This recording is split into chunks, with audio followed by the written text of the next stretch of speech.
मैं JN Pandey JEE academy की तरफ से आपको RRB जेई स्पेशल के बारे में बताने जा रहा हूँ। इसमें वैकेंसी जो आई हुई है उसमें जो क्वेश्चन का क्रम है इनका टोटल 100 क्वेश्चन होंगे, 100 मार्क्स के होंगे, यानी हर क्वेश्चन एक एक नंबर का होगा। इसमें 4 पार्ट होंगे, मैथ्स होगा, रीजनिंग होगी, GS होगा और साइंस होगा। मैथ्स में 30 क्वेश्चन होंगे, हर क्वेश्चन एक एक नंबर का, यानी मैथ्स 30 नंबर का होगा। रीजनिंग में 25 क्वेश्चन होंगे, 25 मार्क्स का ये होगा। साइंस में 30 क्वेश्चन होंगे, 30 नंबर का ये होगा। और जीके में 15 क्वेश्चन होगा 1 मार्क्स का, यानी टोटल 15 मार्क्स।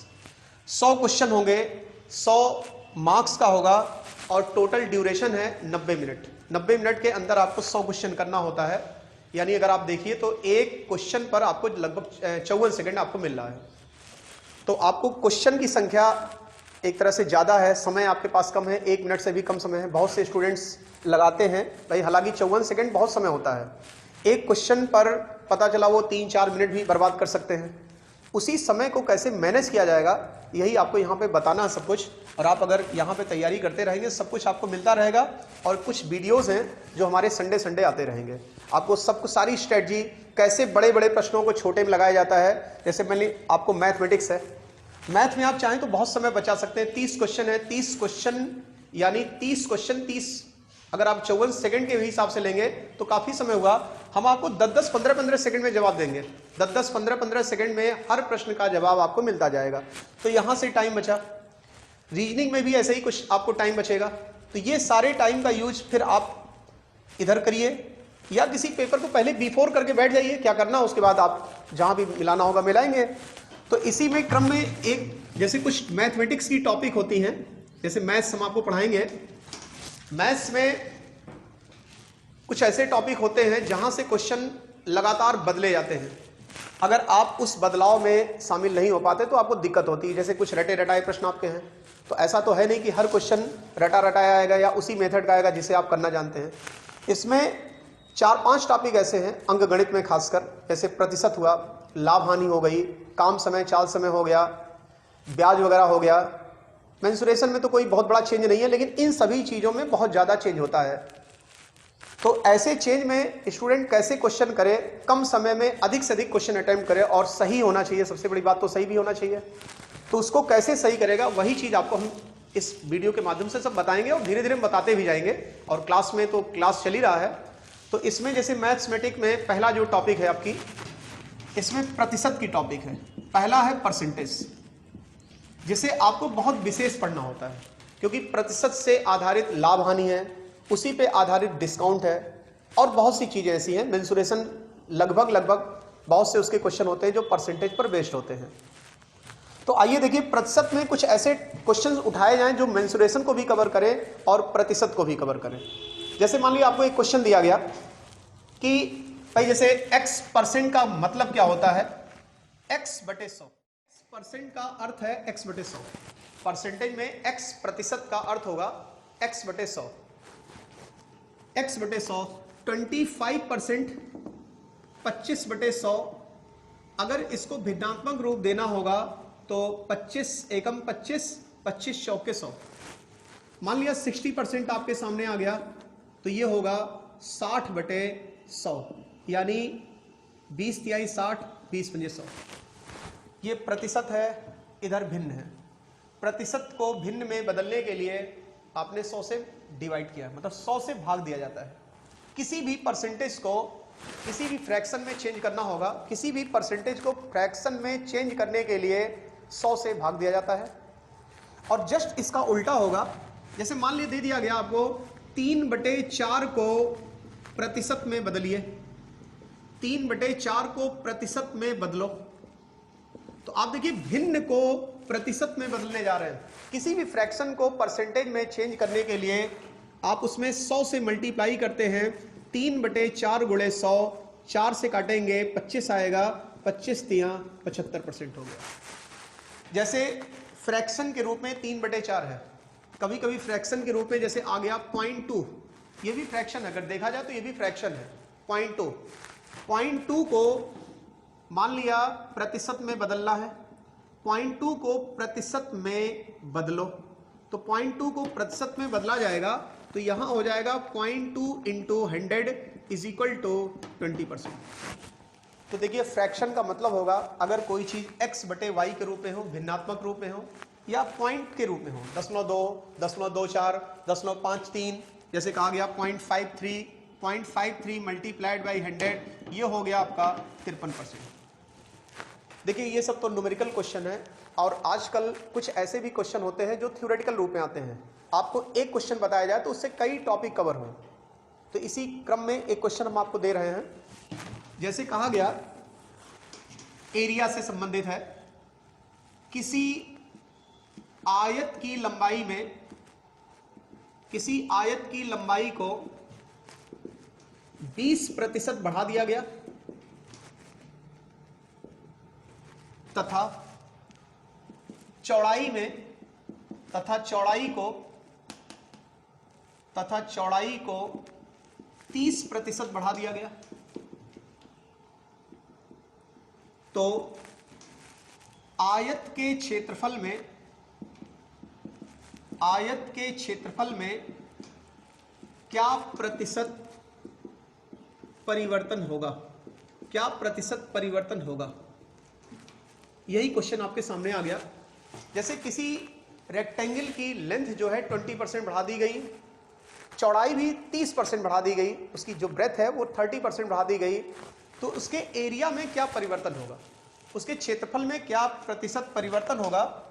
तो आइए देखिए इसको कितने मेथड से कर सकते हैं आप, बहुत मेथड है, और उस मेथड में भी आप एकदम शॉर्टकट, सुपर शॉर्टकट लीजिए। तो जैसे मान लिया आपने इसको लिखा आयत के क्षेत्रफल में क्या प्रतिशत परिवर्तन होगा, जैसे यहां पे एरिया है, किसी भी शेप की एरिया, मतलब किसी भी आकृति की जो एरिया निकालनी होगी उसमें आप सिर्फ इकलौता रूल लगाएंगे किसी भी क्षेत्रफल के लिए। जैसे मान लिया गया आप क्षेत्रफल में ये पता है कि लंबाई चौड़ाई के गुणनफल को ही हम लोग क्या कहते हैं, क्षेत्रफल कहते हैं। जैसे कहा गया लंबाई गुणे चौड़ाई बराबर क्षेत्रफल, लंबाई और चौड़ाई का गुणनफल ही क्षेत्रफल कहलाता है। या किसी का भी क्षेत्रफल निकालना होगा, उसमें दो वेरिएबल होंगे, दो वेरिएबल का मल्टीप्लाई होगा, वहीं से क्षेत्रफल निकलता है परसेंटेज के केस में। तो जैसे आप लोग को पता है कि लंबाई और चौड़ाई का गुणा क्षेत्रफल देता है। तो मान लिया अगर कहा गया कि लंबाई प्रारंभ में किसी आयत की लंबाई 100 है, परसेंटेज पढ़ते हैं तो परसेंटेज में हर चीज 100 मानी जाती है, या तो 100 मानिए या तो फिर आप 1 मानिए। मान लिया आयत की लंबाई 100 है और चौड़ाई भी 100 है, तो 100 में 100 का मल्टीप्लाई करेंगे तो ये कितना आएगा, 10,000। मान लीजिए लंबाई में 20% वृद्धि कर दी गई, आ गया 120, 20% बढ़ गई, कोई चीज 100 थी उसमें 20% बढ़ाने के लिए कहेगा, तो इसका मतलब होगा 100 से बढ़कर वो 120 हो गया। चौड़ाई में 30% की वृद्धि हो गई, तो ये हो गया 130। अब 120 में 130 का गुणा, देखिए 13 दूनी 26, 13 एकम 13 और 2 15, 15,600। देखिए पहले जो हम लोगों की क्षेत्र मतलब एरिया थी 10,000 थी, अब एरिया हो गई 15,600। तो एरिया में वृद्धि कितनी हुई, वृद्धि कितनी हो गई, वृद्धि हो गई 5600 की। और अगर पूछा जाएगा जरा प्रतिशत वृद्धि बताइए, प्रतिशत वृद्धि, तो ये हो जाएगा 5600 में हम 100 का भाग दे देंगे, यही आ जाएगा 56%। इस सवाल को आप दूसरे तरीके से भी कर सकते हैं। मान लीजिए यहाँ पे आंकड़े आपके बड़े हो गए, जैसे कहा गया लंबाई 100 हो गई, चौड़ाई 100 हो गई। अगर हम हर 100 को 1 मान लें, 100 बराबर 1, हर 100 को 1, तो यहां इस प्रश्न को हम दूसरे तरीके से ऐसे भी कर सकते हैं। जैसे वही प्रश्न, यही बात, लंबाई चौड़ाई क्षेत्रफल, यहां पे आप लिखते हैं लंबाई गुणे चौड़ाई बराबर क्षेत्रफल। मान लीजिए यहां पे आंकड़ा आपका बड़ा था, 100 था, 100 में 100 का मल्टीप्लाई करने में कुछ लोगों को बहुत दिक्कत होती है। उसको देखिए 100 बराबर 1, तो लंबाई हमने 1 मान लिया, चौड़ाई भी हमने 1 ही मान लिया। तो आप जानते हैं 1 में 1 का गुणा होगा, 1 आएगा, 1 आएगा।